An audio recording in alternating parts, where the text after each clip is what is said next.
Well, hello there again, my 1020 friends, and I'm back for part 2 of my week 11 video, and this time I'm going to talk to you about the paper 3 assignment sheet. So hopefully you are focused in and you're listening and you've watched part 1 about the elements of drama. So for this third major paper of the course, and this is the last major paper, after this all we have left is the final exam. You'll write a 3 to 4 page literary analysis of the film version of Amistad. So it needs to be a minimum of at least 3 full pages of writing, and then your works cited page, which is separate after that. So if you go over the 3 pages, that's fine, but if you're under the 3, obviously you're going to get points deducted. As I've said before, if you write half a paper, you'll earn half a grade. That's a 50, and that's not counting any errors you might make. So make sure you get to the 3 full pages. Note that you certainly can also use and quote from Alex Pate's novel, which is based, which the screenplay of the film Amistad is based. And so here's one thing you really want to pay attention to if you mention the novel and Alex Pate. Alex Pate, who is male, his first name is spelled A-L-E-X-S. So there's an X and then an S on the end of it, which is an unusual name, or spelling, I should say, of Alex. So your autocorrect feature on your computer will likely change A-L-E-X-S to A-L-E-X. Mine does it all the time. So every document that I've had to create for you, I have to go back in and fix the autocorrect. So make sure, that you're correcting that if your computer autocorrects it. So for this paper, you can choose from 3 different options, 3 different ways that you could approach the paper. So with option 1, you could carefully and thoughtfully analyze a character or characters from the above film and or from Pate's novel, and remember to consider the character's own words and actions. So this is just like what we did in paper 1 when we were looking at a character from a fictional piece of writing, a short story. So the character's own words and the character's own actions and behaviors, that's the first thing you're going to look at when you analyze a character. And then also other characters' responses to your character. So what the other characters have to say about your character, how the other characters react to him or her. And then also the character's physical description. What does the character look like? Because that tells us a lot. And narrative comments within the piece or within the film about your character. So remember, again, just as with paper 1, character always, always, always connects to and reveals theme. So it's important to think about, how does your character reveal the theme of this film and or this novel? How does your character contribute to that? And then what do the film critics have to say about their analysis of the character or the characters, if you're writing about more than one that you've chosen? How does the character reveal or provoke ideas of enslavement? So again, look back at that elements of drama and how to analyze a film document, because using those technical, I should say, terms will definitely be helpful to you. The second option is to carefully and thoughtfully analyze the main and secondary themes in Amistad. So if you chose option 1, you're focusing more on the characters themselves. Certainly you're going to mention how they reveal theme. But if you choose option 2, your main focus is on the themes, and then you can explain, again, how the characters reveal them. So you're sort of talking about the same things, you're just focusing on different elements of those same things. So consider how all the elements of drama, the previous video that hopefully you just listened to, combine together to reveal the themes. So think about setting, plot, character, rising, falling action, dialogue, irony, all of those things. How do they come together to reveal the themes? And then what do the film critics have to say about their own analysis of themes in this film? So again, look at those elements of drama and how to analyze a film, documents and videos that I've done to assist you in your writing. And again, you can certainly quote from Pate to cement ideas about Amistad. The third option is to compare and contrast Amistad with one other text that we've read at some point this semester. So it could be a text from our fiction or our poetry units. So in this type of paper, you'd be considering the similarities that both pieces share, the differences you might notice. Be sure again to consider all the elements of drama in film that we've discussed and that we've looked at through those elements of drama and how to analyze the film documents and videos to assist you. And think about, again, what do the critics have to say about their own analysis of each work that you're looking at? And again, you can certainly quote from Pate to express and underscore ideas within Amistad. And I want to reiterate again something that I have already posted and mentioned in my video, my earlier video. This film is graphic, particularly at the very beginning. Those are the most graphic scenes. It's depicting a slave ship and the horrible conditions and then the uprising that takes place on that slave ship. And of course, Amistad, as you probably already know, is based on real historical events. And Steven Spielberg, who is the director, wanted very much for these scenes to be graphic because he wanted them to show what this experience of being in the hold of a slave ship really would have been like, so that we as modern day 21st century viewers could understand the atrocities that these victims of enslavement endured, so that it might not ever happen again, hopefully, and so it's very, very graphic. And if those graphic scenes are highly disturbing to you, and there are some people who find them to be really disturbing, then you may simply read Alex Pate's novel version of this story, the excerpts from the novel that are up on our course site, rather than watching the film, and you may structure your writing solely around that Alex Pate novel version rather than the film. So please do make note of that. So the important dates: Monday, the 18th of April, is our idea workshop day. So as always, go to the assignments tab, look for idea worksheet for paper 3. You'll follow the instructions there. You will answer the questions that sort of prompt you to think about what you're going to do in the paper, and you'll submit before 11:59 p.m. on the 18th.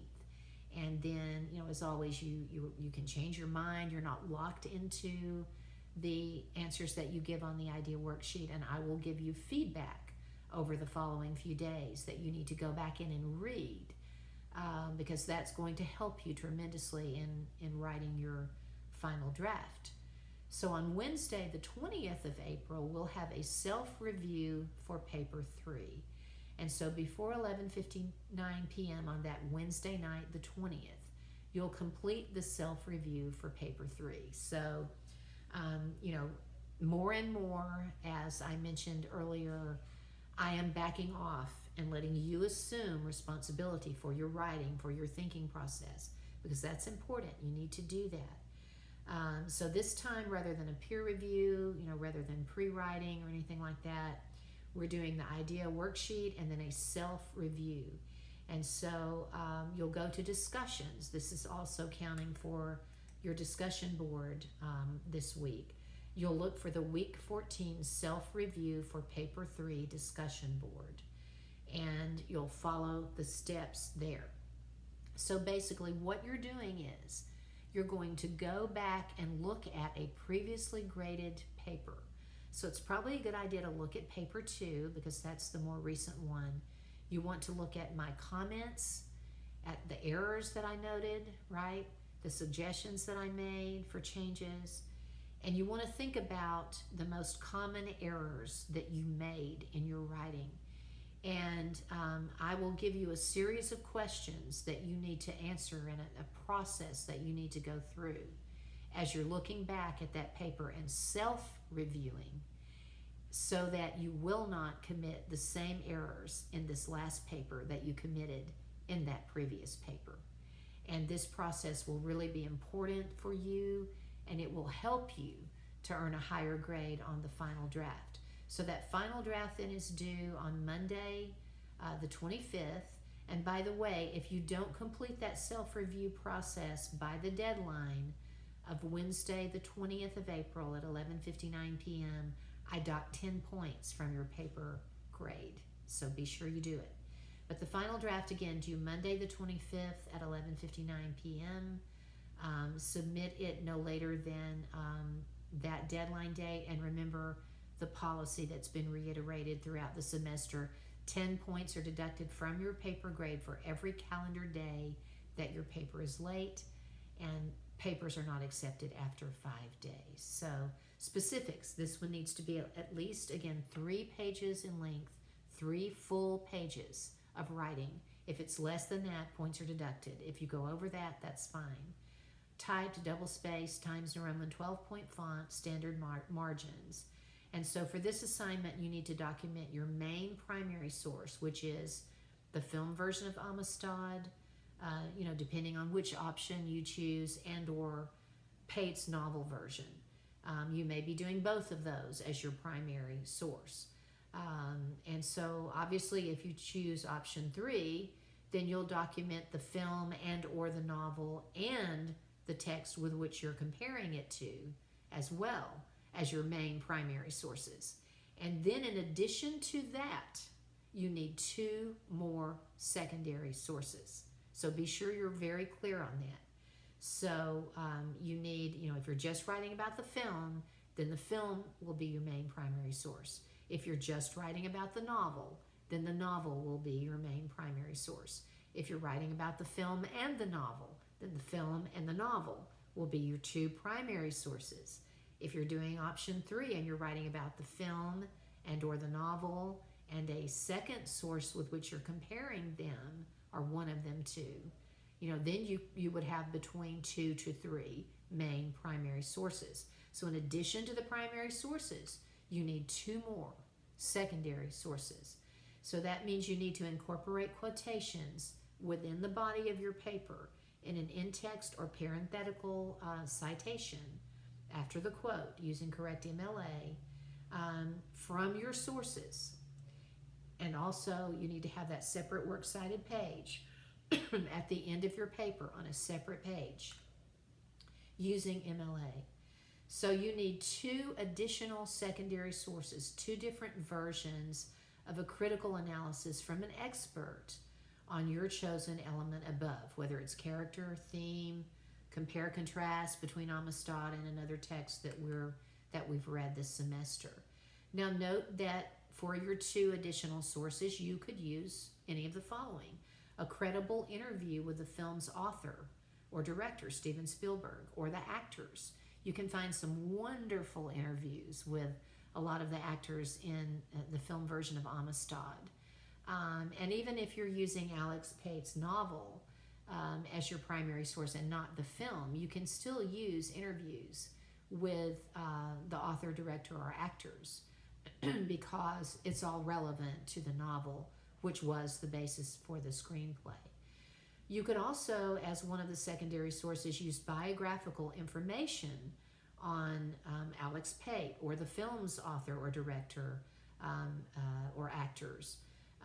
And finally, you could use historical information regarding enslavement that connects to the film. So you could actually use, most of these characters were actual living historical figures. And so you could use information that you find about the real historical figure of Cinque or Adams or the attorney for the Africans, Roger Baldwin, who was a real living person, or any other historical information regarding enslavement during this time or regarding the true story of the Amistad that connects to the film. So you can locate critical articles, critique, literary critique, or film critique through the Pellissippi Library databases. Or you can do Google searches and find, a lot of the interviews or the other kinds of sources. As long as they're reliable, you're in good shape. So your goal in paper 3 is to write a careful analysis of one of those options above as it relates to Amistad, either the film and or the book. So you're attempting to explain how one of the following is working in the film and or the book to establish overall meaning. Character, your focus might be on character. Theme, right? Or a compare-contrast of two works if choosing option 3. And again, as your 2 secondary sources in addition to the primary ones, and you could have up to 3, depending on which option you choose. 3 primaries. You need 2 secondary sources. So critical evaluations from professional literary and film or drama critics, credible interviews, historical information, about the living, breathing people who actually lived, or enslavement, or the story of La Amistad. And as you're researching, notice every technique that the playwright or writer or director has used. To create a successful paper, here are the questions you should be asking yourself. Have I chosen one of those 3 options listed on this sheet? And have I found 2 additional sources in addition to my main primary sources, as I just outlined for you, to support my claims? Do I have a compelling thesis? So, for example, your thesis statement needs to say something more meaningful than the film Amistad has 2 main themes. Tell us what they are, right? Have I checked my topic sentences? So remember, that's the first sentence of each paragraph. And it's going to tell your reader in your essay, here's what I'm about to talk about now in this paragraph, right? Or it may look backward at what you just said while sort of presenting what you're about to say. So have I checked my topic sentences to be sure I'm making points of analysis rather than just summarizing what happens in the film or the book? We know what happens, right? So you're not just telling us what happens, you're telling us what it means. You're analyzing the characters, or you're explaining how they connect to theme. You're telling us about the themes and how they're revealed through the characters and other elements of drama. Or you're comparing, contrasting if you choose option 3. Does my intro have a hook? And have I included the following information in my introductory paragraph? The title of the work. Now this time it's a film, it's a book. So it's a big, long work, either way. So no quotations, it's going to be italicized. You get points deducted if you get that wrong. And note too that ship titles are also placed in italics. So anytime you talk about La Amistad or the Takora, which is another ship, those names are always going to be italicized. So the rule of thumb is just anytime you use Amistad, you should probably italicize it. Have I remembered to refer to the playwright or the author or director by last name only after I've introduced that person fully in my introductory paragraph? Am I using literary present tense? So since literature can be read again and again, remember, the stories and characters exist perpetually. So we use present tense to refer to actions and characters. Now this is a little tricky in this last paper since the characters represent people who, in most cases, who really lived. And the story really happened. So it's not just all fictional, right? Now they've taken some liberties with the real historical story. But there's sort of a thin line there that you walk between if you're talking about the novel and the film versus if you're talking about the real, actual historical events. So there's a bit of leeway that I'm going to give you there is what I'm saying. But here's an example. Amistad continues to explore the theme of the importance of self-identity as Cinque struggles to find inner strength through his journey. And then notice I've sided with Spielberg, the director, because I'm looking at the film here. So I use the director's name, and that would be correct if you wanted to do it that way. Notice I didn't use continued and struggled past tense. I used continues and struggles. Be sure that you're using formal academic language throughout your paper. You don't want to go into first person, I and me, or second person, you and your, unless these words are part of a quote. You want to use one or ones instead. One may see that the main theme represented in Amistad is blah, blah, blah, right? You want to avoid words like stuff and thing. This stuff is great, right? You are not writing in an informal way. You are a college-level academic writer. And this is how we need you to structure your language so that it feels elevated. Do I have correct in-text citations? So quotations and paraphrased ideas in MLA formatting. Do I have a works cited page in MLA formatting? If you're confused, look at all the resources I've given you on our Brightspace page. Look back at the Little Seagull Handbook. Look at the example there at the end of the chapter with the sample paper. Go to the Purdue OWL and look at their examples of MLA. Look at the sample papers. Have I been careful not to plagiarize? Remember, every time you quote, you've got to cite. Have I included quotes from the film? If I'm writing about the film, the text with which I'm comparing the film, if I'm choosing option 3, the book, if I'm writing about the book, and 2 additional credible sources whose views I've chosen to explore. I need quotes from all those in my paper, depending on the option that I'm choosing. Have I remembered to incorporate my quotes smoothly by introducing them with a phrase? So do not drop your quotes.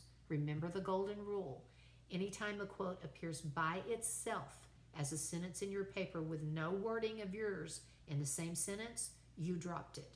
It does not matter if the sentence before the quote connects up with the quote in terms of its meaning. If the quote appears by itself as a sentence and there's a period before it and then the quote all by itself as a sentence, you drop the quote. So here's an example. Amistad further reveals its recurring theme of justice through Cinque's thought-provoking questions regarding the core principles of American values, : quote, what kind of place is this where you almost mean what you say, where laws almost work? How can you live like that, end quote. And then in parentheses, Spielberg, end parentheses, and then the period. So what would happen if my colon just after the words American values had been a period? The quote would be dropped. So even though that sentence just before the quote connects to the ideas in the quote and introduces the ideas in the quote, if I put a period there and that sentence, that quote appears all by itself as a sentence, I've dropped it. I'm going to get points deducted. I can use the colon there because my sentence before the quote is a complete one. It is an independent clause that can stand alone as a complete sentence or thought. If it is a dependent clause that can't stand alone as a whole sentence or thought, then I would have to use a comma to connect the quote into my own sentence. Notice that the quote ends in a question mark. So remember this rule that hopefully you learned back in English 1010. If a quote ends in a question mark or an exclamation point, you include it inside the quote. You still put your period at the end of the sentence, which now comes after Spielberg, after your in-text citation. But you will never place a comma or a period inside the quote there, because your sentence isn't ending there anymore. Your sentence is ending after your in-text citation. Do I have a fully developed intro, body, and conclusion? Have I answered the question, so what, who cares? So at some point in your paper, we need to know, so what about this Amistad story? Why does it matter? Why should we care about it now? And then have I included an analysis of the film's language, rhythm, tone, style, if applicable, any other important techniques that might relate to the option I've chosen? And again, look back at those elements of drama and how to analyze a film, because that's going to give you ideas of things to write about. So now I give you examples of a thesis and game plan for each one of these options, and they're there for you to learn from, right, and to see how it's working. So here's option 1, where the focus is on character. In Steven Spielberg's moving film Amistad, The character of Cinque represents the courage and determination of a man who values freedom above all else. Through a careful analysis of Cinque's words and actions, along with other characters' reactions to him, one may see the way in which he reveals the director's overarching theme of the inner struggle between a justifiable need for self-defense and the resulting moral consequences such actions may cause for others.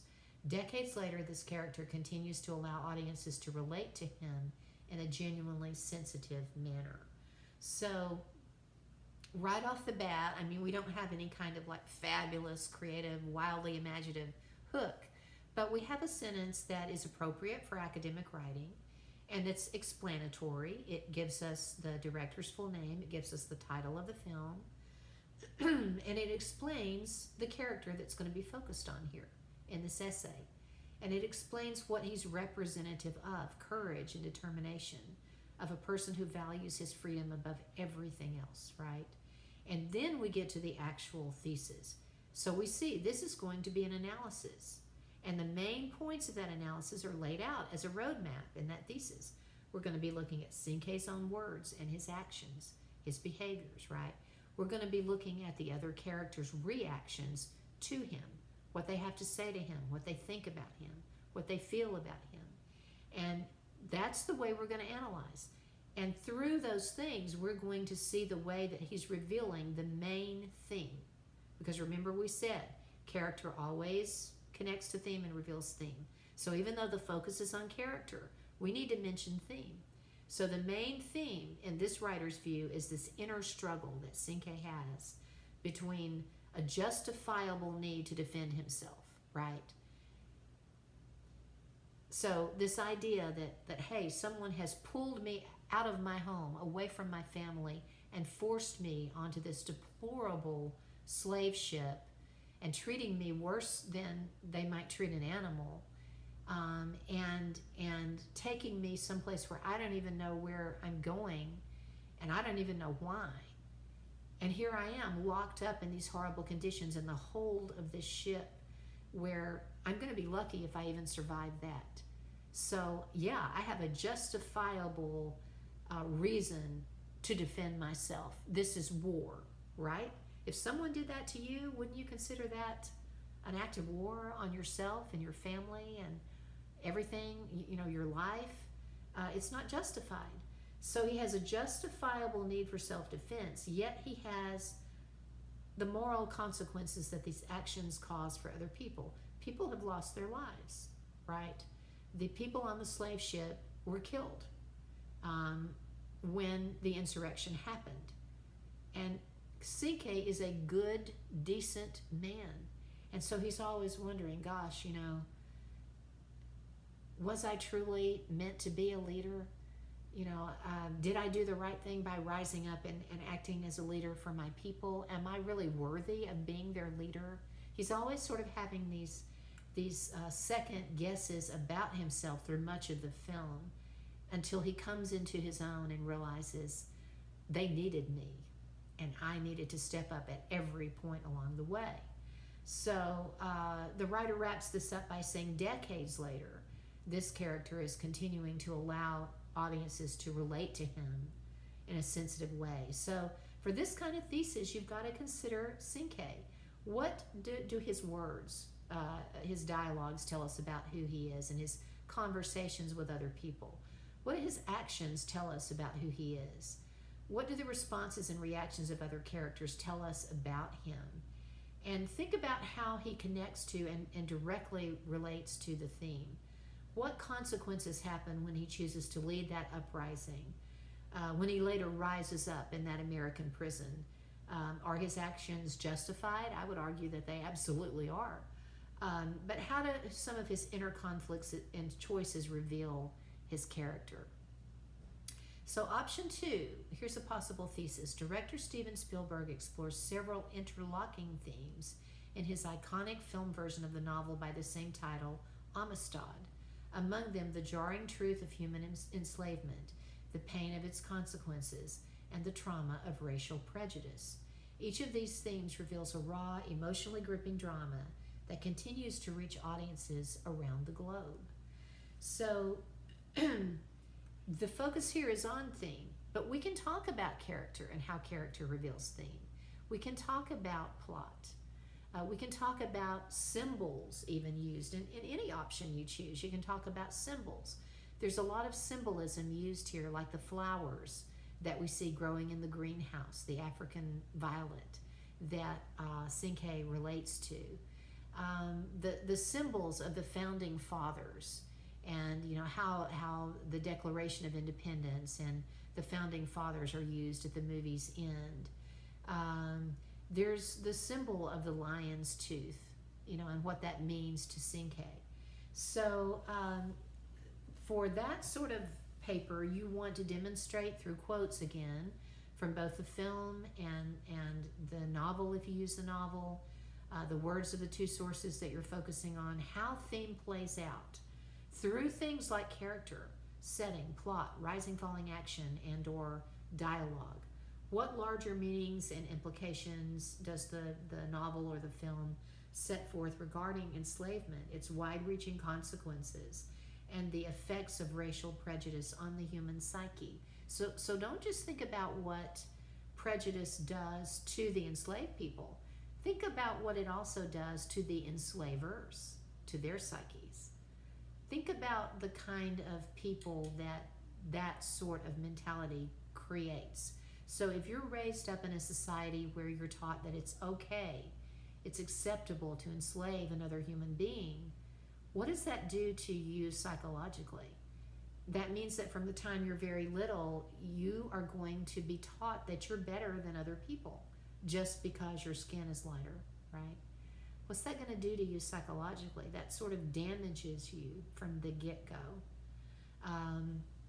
if you don't get a grip on it.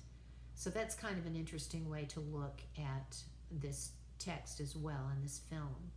I have gotten, just FYI, some really good papers that center on this idea, and there's some sources out there that talk about this aspect of things.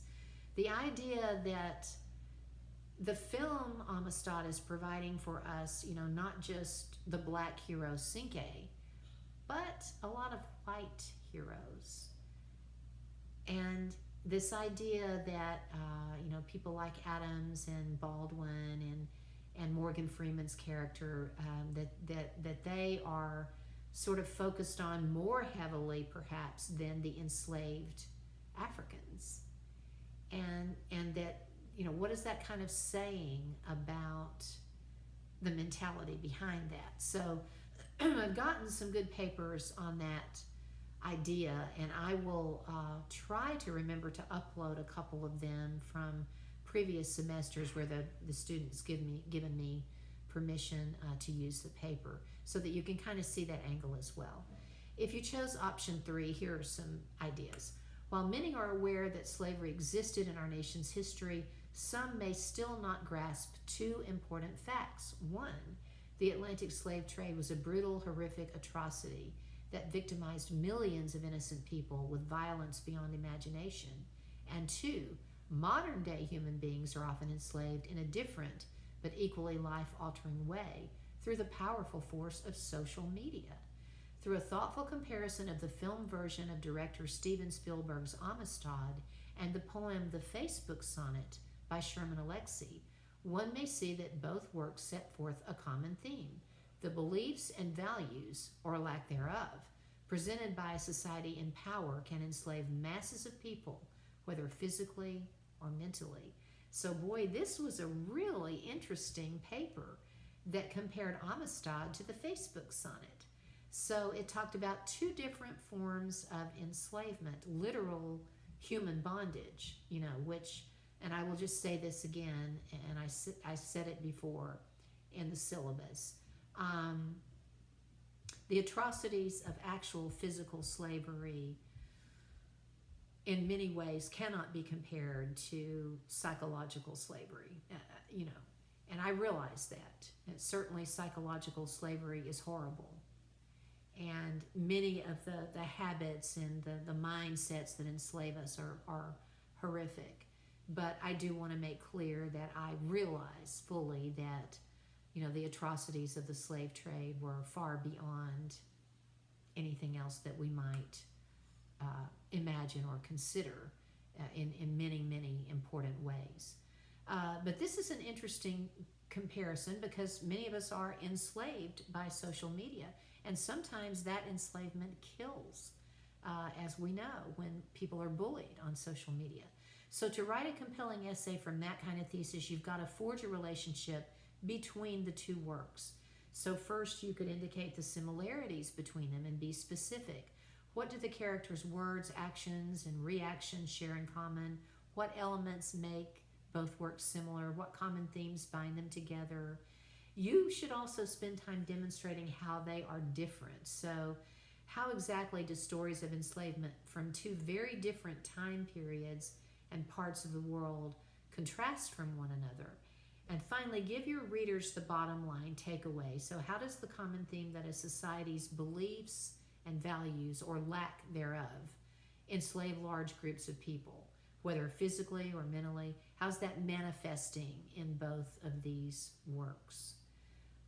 So those are just some ideas and some thoughts about how to go about this paper. I've gotten some really good papers on Morgan Freeman's character, and on Roger Baldwin, on Adams, lots of good ones on Cinque, lots of papers that sort of take maybe a different slant. So for example, I've gotten some great papers that talk about religion in Amistad, and spirituality and sort of how that manifests. So I wish you much luck, and of course, as always, the activities we'll be engaging in on the discussion board and the sample papers will be really helpful to you. So you see there the little blurb about the TBR student learning outcomes, and you can certainly look at that separate sheet if you have a mind to do so. Thanks for your patience.